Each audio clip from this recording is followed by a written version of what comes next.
आज हम लोग पोटका क्षेत्र और डुमरिया क्षेत्र के दौरे में हैं। हमारे साथ कोल्हान के पूर्व कमिश्नर और भाजपा नेता विजय कुमार जी भी हैं। तमाम विषय पर, तमाम मुद्दे पर आज विजय जी से बात करते हैं। सर, क्या कहना चाहेंगे? आज डुमरिया क्षेत्र के और पोटका क्षेत्र के दौरे पर हैं हम। देखिए, बेसिकली ये दौरा हो रहा है कि लोगों को जागरूक करें, और जागरूक इन सेंस कि मेरा एक ही नारा है कि देश सर्वोपरि है, और इसीलिए मैं भाजपा में आया हूँ लोगों को प्रेरित करने कि देश के प्रति सोचें, अपने खुद के प्रति सोचें। खुद देश का अपने आप विकास होता रहेगा। बच्चों से भी ये मैंने अपील की है भी स्कूल्स में कि आप अच्छे नागरिक बनो, पढ़ाई तुम्हारा काम है, तुम जम के पढ़ो और तुम कुछ करके दिखाओ। खुद अच्छे करके दिखाओगे तो देश में विकास में सहभागी बनो।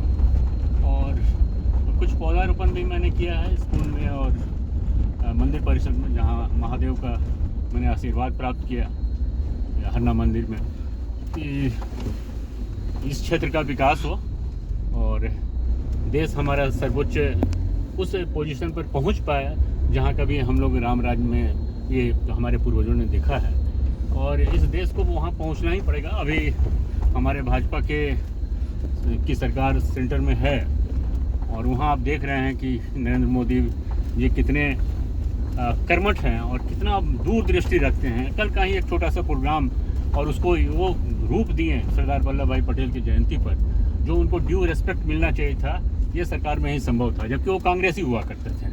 तब एक भाजपा की सरकार ने इसलिए दिया कि उनको वो रिस्पेक्ट मिलना चाहिए था, इन्होंने दिया।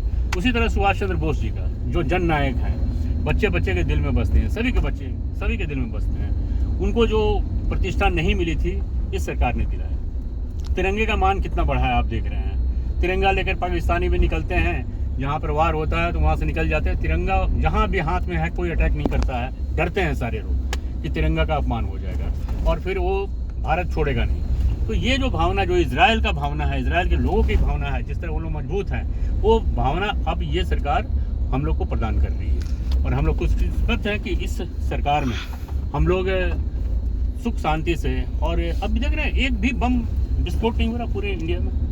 नहीं तो आप देखते थे कि लगातार बम विस्फोट। सर, भाजपा पार्टी को ही आप क्यों चुने?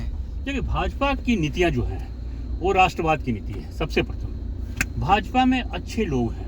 अच्छे लोग का सेंस है कि वो डेडिकेटेड हैं देश के लिए, ये सबसे बड़ी बात है। और मेरा भी जो राष्ट्रवाद का जो मेरा बचपन से ख्याल रहा है ना, उससे ये सरकार जो है वो, हाँ, ये सरकार जो है वो बिल्कुल वैसे ही काम कर रही है, वैसे ही काम कर रही है जैसा हम सोचते हैं। तो मैंने जब शपथ लिया बाबूलाल मरांडी जी से, आदरणीय बाबूलाल मरांडी जी से, तो उस समय भी मैंने अपने संबोधन में कहा था कि उनकी नीतियाँ भाजपा की नीति और मेरी नीतियाँ मिलती थी। और मैं पिछले 1 साल से इस क्षेत्र में काम कर रहा हूँ, दूर दराज के सुदूर क्षेत्रों में, और जन जागरण ही मेरा मेन अभियान है। तो सर, 1 लाख पेड़ लगाने का सर जो लक्ष्य है आपका, अब तक कितने लगा चुके हैं पेड़? करीब 19,000 के आसपास लग चुका है। 18,000 कुछ है, देखना पड़ेगा, एग्जैक्ट फिगर मेरे पास नहीं है। और कोशिश करूँगा कि अगले बारिश खत्म होने तक 1 लाख पौधों का पौधारोपण कर पाऊँ या वितरण। लेकिन सर, ग्रामीण क्षेत्रों में अब किस किस चीज़ को पौधा वितरण कर रहे हैं? मुझे लगता है, जो मेरा अपना विचार है और उसी के अनुरूप मैं कर भी रहा हूँ, यहाँ पर पोषण की कमी है बच्चों में खासकर। ये माल न्यूट्रिशन जिसको इंग्लिश में कहते हैं, वो है बच्चों में। तो इसके लिए सबसे अच्छा है कि पौधा वैसा दीजिए जो फलदार हो। और आज भी मैं जो 100 पौधे का वितरण और लगाया हूँ, सारे फलदार थे।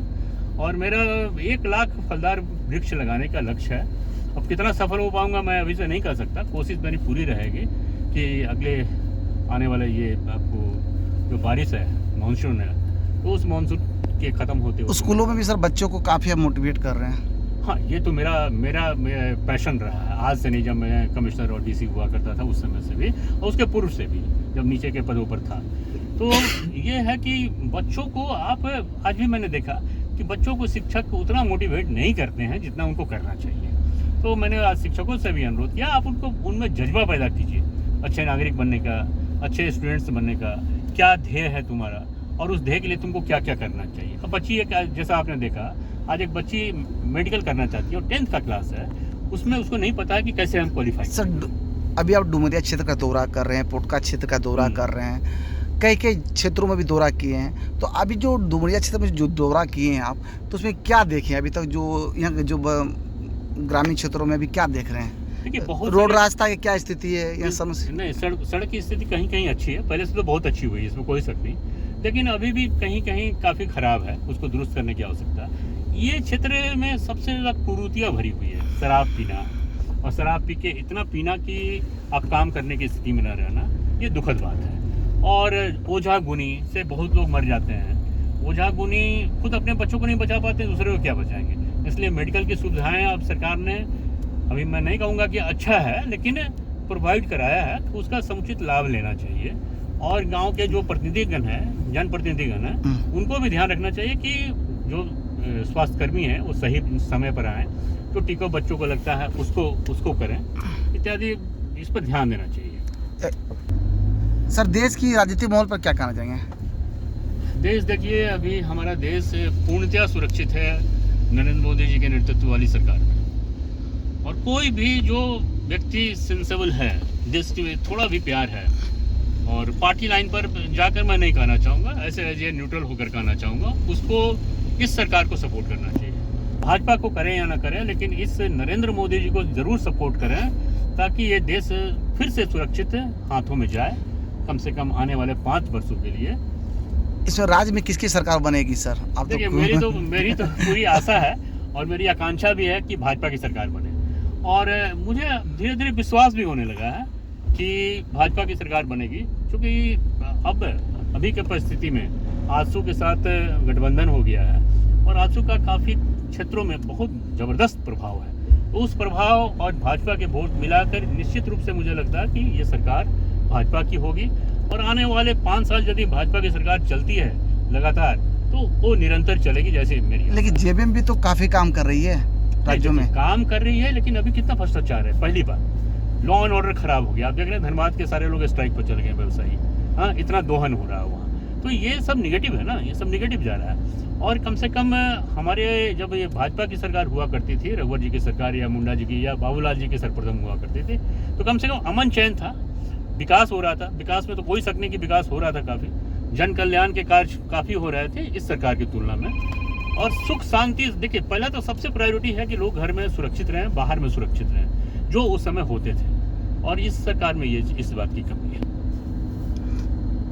तो सुना आपने कोल्हान के पूर्व कमिश्नर और भाजपा के वरिष्ठ नेता कहें विजय कुमार जी का साफ तौर पर कहना, इस राज्य में काफ़ी क्राइम बढ़ गई है, और आने वाला समय में इस राज्य में या देश में भाजपा की ही सरकार बनेगी। इस समय ग्रामीण क्षेत्रों से विनोद केसरी।